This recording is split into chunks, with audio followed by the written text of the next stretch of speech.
We're living in a world where there are various options available to profit maximizing employers as to whether or not they wish to invest in the well-being of their workers. The question is, which sort of employer are you? Welcome back to the Management Theory Toolbox. I'm your host, Travis Mallett, and I'm thrilled to have you join me on this journey of continuous learning and growth as we navigate the dynamic world of management. This isn't your typical management podcast. Yes, there are plenty of resources out there that will give you the ABCs of how to run a meeting, hire someone, or even how to fake a sick day without getting caught. But here at the Management Theory Toolbox, we're interested in the why behind it all. The discoveries of behavioral science, psychology, business, and economics that will open our eyes to what's happening behind the scenes.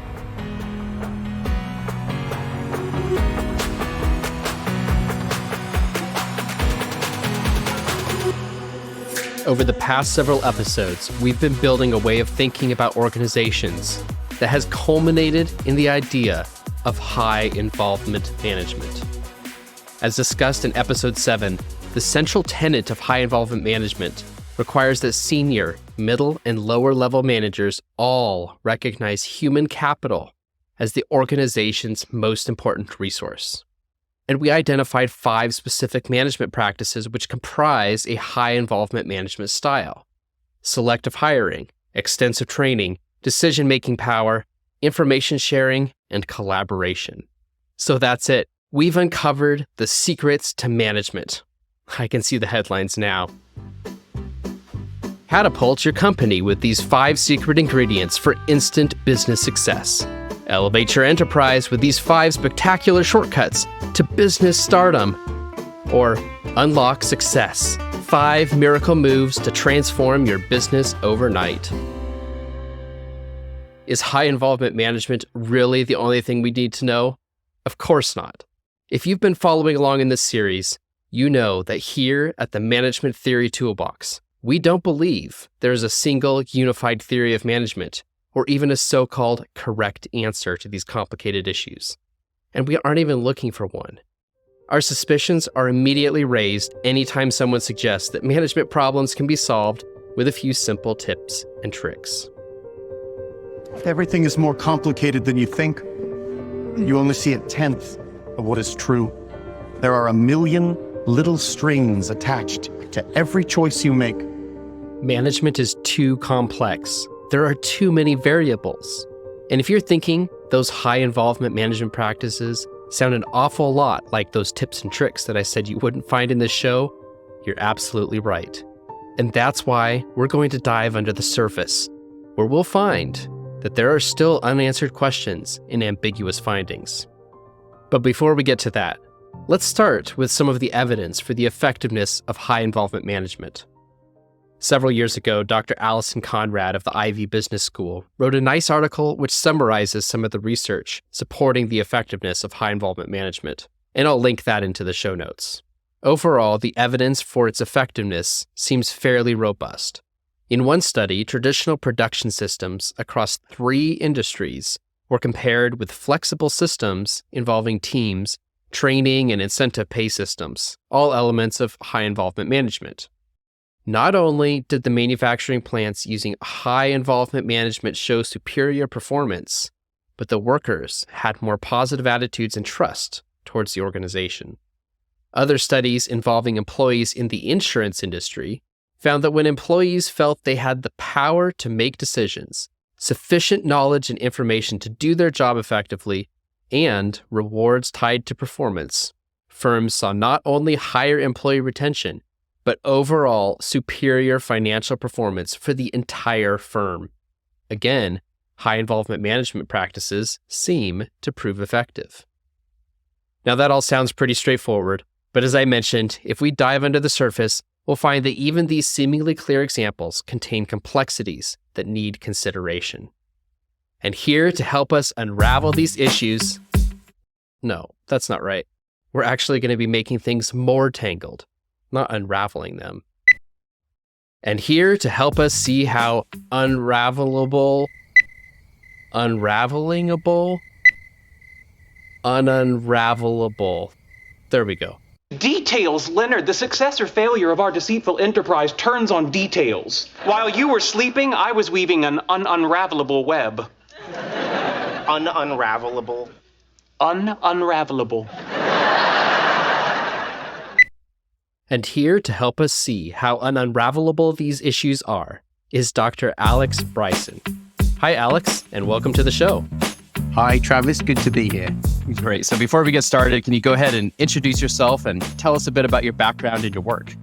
Yeah, I'm a professor at University College London in quantitative social science. I tend to crunch large-scale data sets on employers and workers to establish what's going on in the workplace, what's going on in the labor market, and that's what I teach my students as well.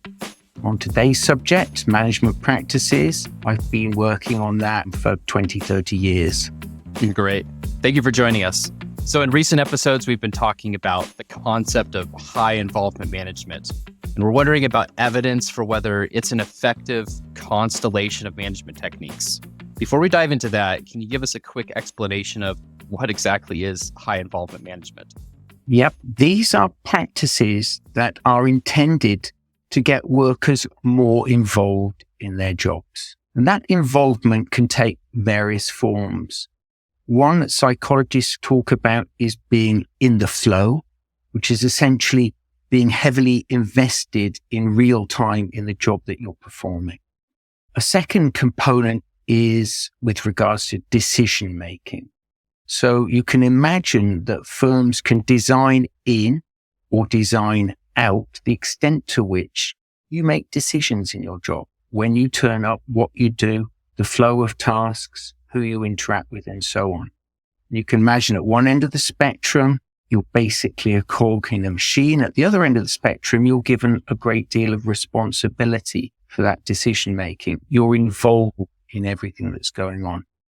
A third component is worker voice, involvement in the governance of the workplace, not just at the job level, but at organizational level.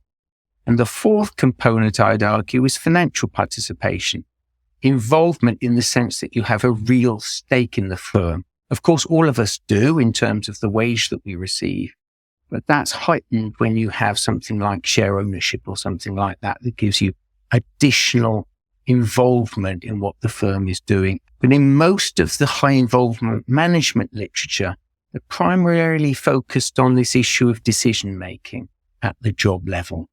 Now, your research also indicates that there's a relationship between high involvement management and employee well-being. Can you tell us a bit about how high involvement management affects employee well-being?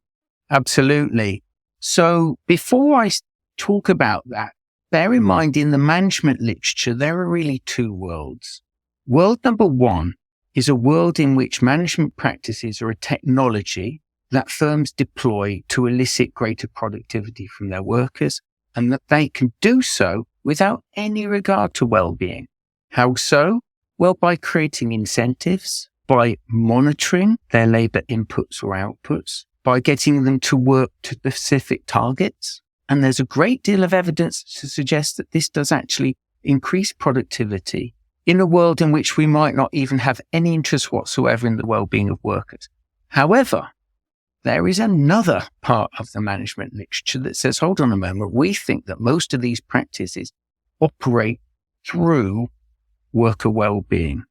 How can they do that? Well, these involvement practices can actually lead to improvements in organizational commitment and job satisfaction because they engage you in your job more fully than a standard job.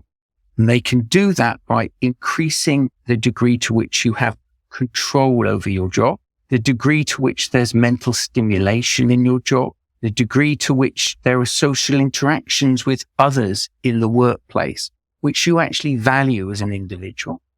So those are all the good things, and they could conceivably result in improved productivity.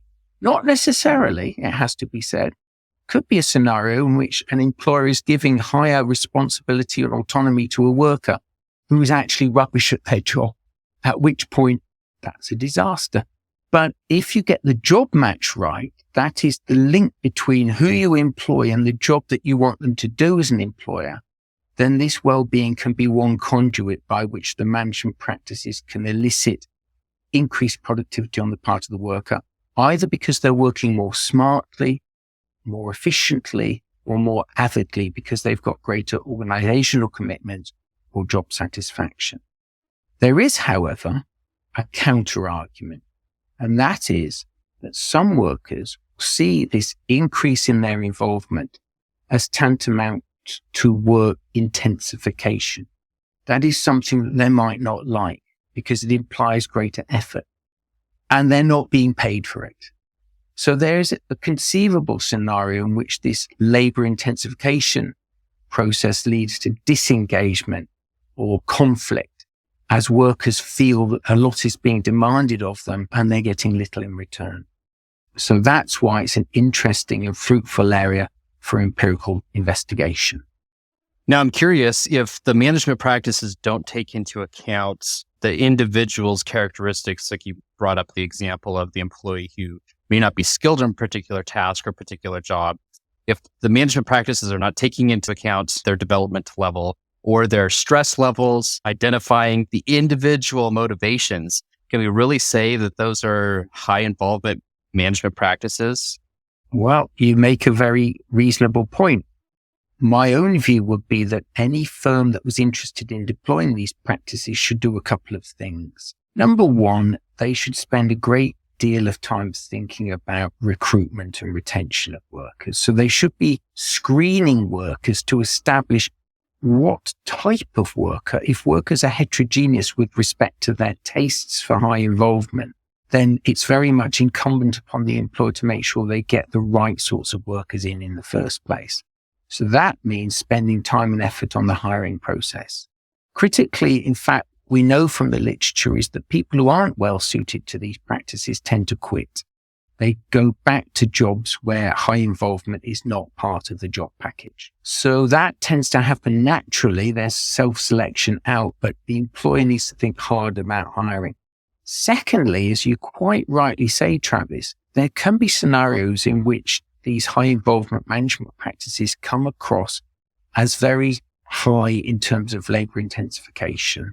And there's a literature on this. There's a theory and there's empirical evidence to suggest management must deploy supportive mechanisms. And this is about training. This is about supervisory support and peer support to allow the worker to deal with those high levels of demand that are being made in such a way as to maximize productivity and minimize job-related stress. Interestingly, you've also found that high involvement management may actually lead to an increase in short-term absences. Is that possibly due to the increased productivity, the increased efforts, or are there other reasons? Yeah, so that's right. In a study for Finland, in fact, we identified the fact that the introduction of these high involvement management practices led to an increase in the taking of short-term absence, but no impact on the taking of long-term absence. And there are a couple of reasons for that. First of all, in the presence of high involvement management, workers are often capable of multitasking across different jobs. As such, they can be substitutes for one another in the labor process. That basically means that if in a high involvement world, short-term stresses and demands are such that you feel the need to take yourself out of the workplace for a day or two, that will come at a minimal cost to the employer because they can redeploy the other workers to perform those tasks. That doesn't normally happen in the absence of high involvement management, where there are fewer workers who can substitute for you in your absence. The reason that these short-term absences do not result in long-term absences is because those short-term absences are people recharging their batteries in order to avoid long-term absences. And bear in mind, it's not clear what an optimal level of absence taking would be from a profit maximizing firm. We do anticipate that long-term absences are really problematic because it's very difficult to get a substitute worker in to cover for long-term absence. Short-term absences, if the workers are operating in a highly productive world and are avoiding long-term absence by taking more short-term absence, that could be profit maximizing. Speaking of profit maximizing, you also mentioned that happier workers, although they might be more productive, might run into the issue where employers are not necessarily invested in maximizing their well-being because the return on investment is unclear or ambiguous. And there might be high costs associated with some management restructuring to make that happen. You're absolutely right. So the first point there is there a relationship between the well-being of workers and their productivity? And the answer to that is yes. We found this in 2 experimental studies, one by Andrew Oswald done many years ago, appeared in the Journal of Labour Economics, where they randomly assigned happiness, believe it or not, and found that people were more productive when they were randomly assigned into the happy group. And a second paper that's come out very recently in Management Science, which instruments for happiness using the weather outside, shows that workers who are happier are more productive in a call center setting. We've also had some observational studies, including panel studies tracking individuals and firms over time, that show increases in productivity over a 5-6 year period when there is an increase in the happiness within that workplace. So all of that is pretty clear. The question is, for a given employer, whether they're going to spend the time and effort that's required to make workers happier. If, for example, they have cheaper management options available to them that perhaps deliver similar or better productivity without regard to their workers' well-being. And that is actually distinctly possible. They might go down the route which is more about incentives, monitoring, records, which is well established in the literature. The work of Nick Bloom and John Van Reenen, for example, clearly illustrates there are productivity returns to engaging in those sorts of management practices without any regard to worker well-being. Essentially, we're living in a world where there are various options available to profit maximizing employers as to how they deploy management practices, what management practices they deploy, and whether or not they wish to invest in the well-being of their workers. The question is, which sort of employer are you? So within the literature, there are some people who argue that certain management practices are universally applicable across all types of firms. In other words, if you do more of these things, productivity will follow. There are others who say, actually, no, what set of management practices are going to work for you as a firm are very much contingent upon the sorts of workers you wish to attract, the nature of the market that you're operating in, the goods and services that you're producing. And so I think employers need to spend some time thinking about that, reflecting upon the nature of the literature. Of course, oftentimes they don't do that. My own view is that generally speaking, firms are going to benefit most from investments in worker well-being where they're employing highly skilled labor, which is difficult to replace. So it's no surprise to discover that many of the high-tech firms, Google, Apple, Microsoft, are the sorts of firms that at least present themselves as firms that are investing in the well-being of their workers. That's because they want long-term contracts with those workers, and quits are costly. Where labor turnover is less costly to the firm, it's not so clear to me that investing in the well-being of workers is profit maximizing. So you have a world where there are multiple equilibria. There are different things that an employer could do in order to maximize profits. Of course, really interestingly, if you think of a Venn diagram, there might be a group of firms that are close to the middle. They could flip-flop one way or the other. And I think that's where policy could come in to try and create incentives, to try and generate what is, after all, a really important public good from a governmental and societal perspective, namely the health and well-being of workers. Because, of course, if workers are not healthy, if their well-being is poor, there's a negative externality for the rest of society in terms of health costs and so on. So to make sure I'm understanding this, you had mentioned previously that some workers will self-select themselves out of a high involvement management workforce. So bringing that to what you're saying now, it's possible that you could have a firm where everybody has been selected. their temperament is to dislike high involvement management practices, yet that firm can be just as productive, if not more so, than another firm where everybody is aligned with high involvement management practices. It's certainly conceivable, both in theory and in the empirical literature. As I've already intimated, there is a literature out there about the importance of management practices, but not necessarily the high involvement flavor. Rather, this literature stems from what economists call a key principal agent problem. So where the principal is the owner of the firm and we as the workers, the agents, the contract is open and it's very hard to contract in a clean, simple way for effort. The problem is shirking. The idea that, okay, you've employed me, but maybe I'll go and make a coffee now. Maybe I won't be working. Maybe I'll play on my game or check my latest football score or something like that online before getting on to the next task. Now, employers might worry about that if they're saying, well, hold on, I'm employing you to do X, Y, and Z, but you're doing X and Y and A and B. In that world, you've got to create incentives for workers to do what you expected them to do when you contracted with them in the first place. And if you're really concerned, you might start to try and heavily monitor their effort. Now, that will work for some types of workers who perhaps don't really want to spend a lot of time and effort investing in firm-specific human capital in order to have decision-making responsibilities in their firm. They might just want to turn up for work, do the job they're told to do, take their pay packet and go home at night.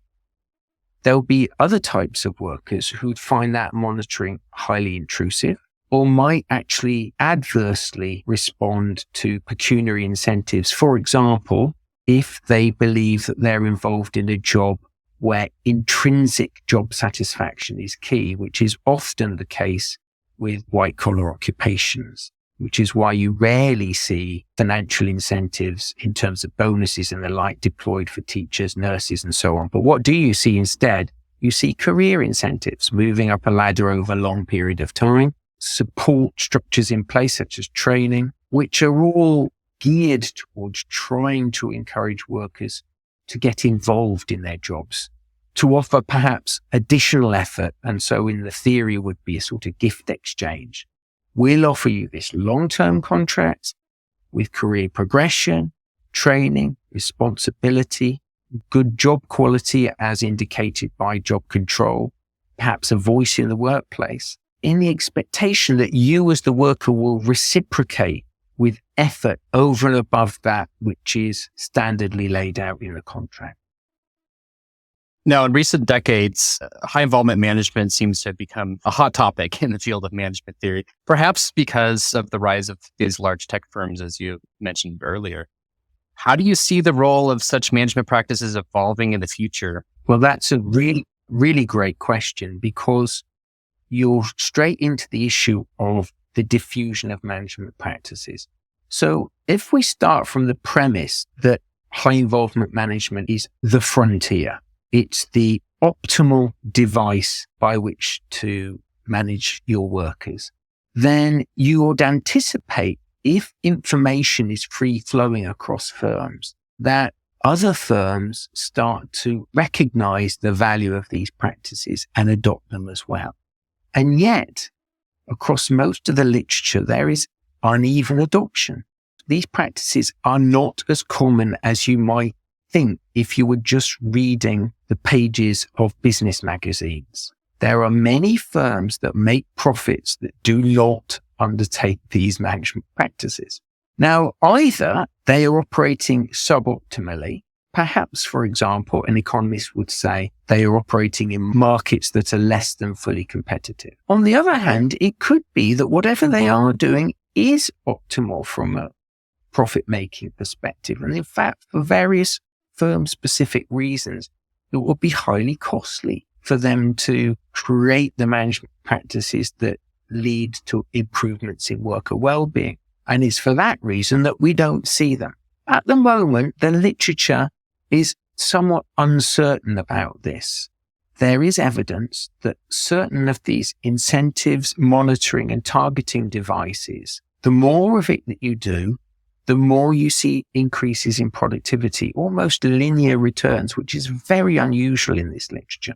You would anticipate diminishing returns after a certain point. So there is some credible evidence to suggest that actually many firms are operating at a suboptimal level in terms of the management practices that they are deploying, notwithstanding the fact that they perhaps are being profitable up to a point. That raises then the key question. What is the barrier to diffusion?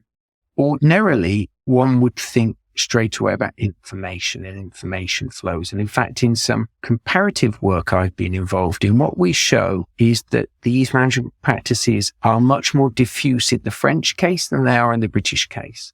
And there are reasons for this. And one of them is the depth and strength of employer networks in France as compared to the UK case. In the UK case, there's much more atomistic competition as between firms. They do not share information about what's optimal in terms of management practices. Whereas in France, there's a tradition, there are structures in place where that information is shared. And it could well be that there are information deficits facing employers that lead them to deploy suboptimal practices. And we might anticipate that policy interventions to create better information flows as between employers might lead to increased diffusion of these practices.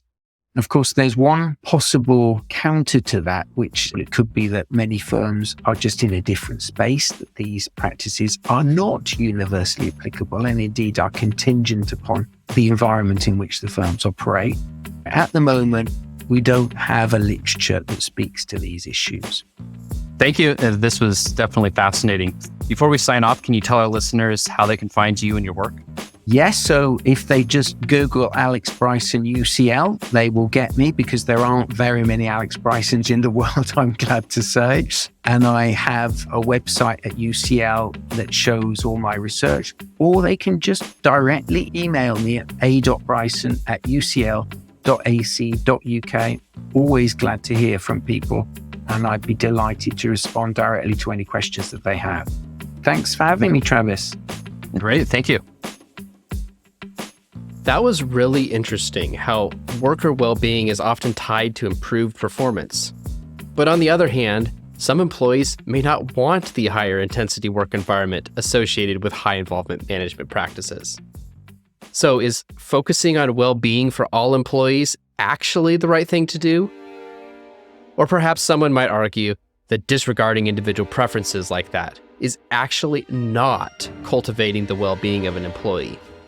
As long as our definition of well-being includes tailoring to the preferences of employees, then we could still say that high involvement management practices are superior.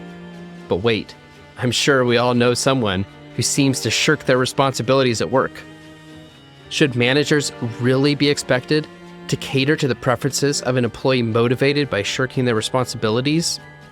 A wise sage might smilingly point out that true well-being comes from growth, and that making our employees uncomfortable as we enhance their skills, autonomy, and decision-making power is a prerequisite to cultivating their well-being in the long run.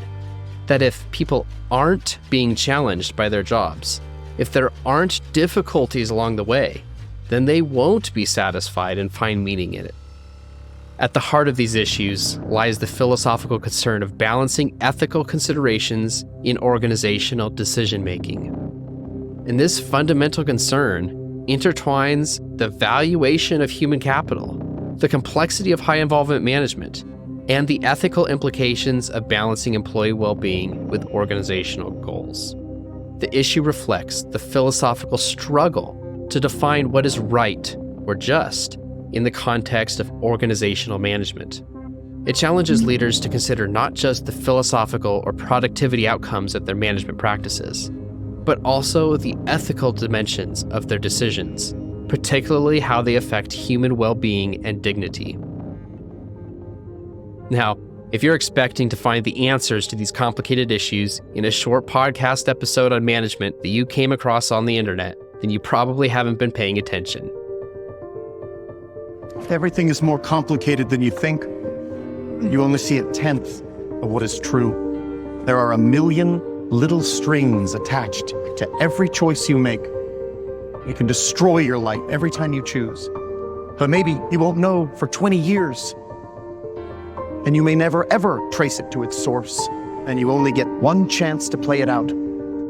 That clip is from the 2008 postmodern psychological drama Synecdoche, New York, where a funeral preacher reminds everyone that the choices we make can have profound impacts that we may never fully unravel. Of course, there's no way we'll be able to resolve these issues. I'm not even convinced that it's possible to articulate a clear problem statement that takes into account all the related issues. And although we may never be able to completely detangle these issues, to use the words of Harvard professor Michael Sandel, we live out some answer to these questions every day. Each day, like it or not, we are picking one of these paths. When we link employee rewards to performance metrics, which is typically a high involvement management approach, we may be choosing to value efficiency and high performance over employee well-being, leading to a competitive environment, potentially fostering stress and undermining collaboration. When we choose to approve or deny an employee's leave request, we may be choosing to value one employee's well-being over a team's workload or vice versa. As Dr. Bryson said in our interview, the question is, what kind of employer are you? And that's what I want to leave you with this week. Maybe take some time this week to reflect on a particular action that you recently took at work. Try tracing out some of the interrelated threads, bringing some awareness to how that action may ripple throughout the organizational web and how that action reflects or may be in conflict with your personal values. Trying to develop an awareness of the interrelated issues. Understanding that these practices are not just simple tips and tricks that can be applied without thinking about it. And that may just result in a better outcome for you, your employees, and your stakeholders. So with that, thank you for tuning in to the Management Theory Toolbox. I'm your host, Travis Mallet, and it's been a pleasure to learn and dissect these issues with you. Stay tuned for our next episode, where we'll embark on our first major topic of organizational behavior, learning and perception. In the meantime, keep learning, keep exploring, and keep adding to your management toolbox.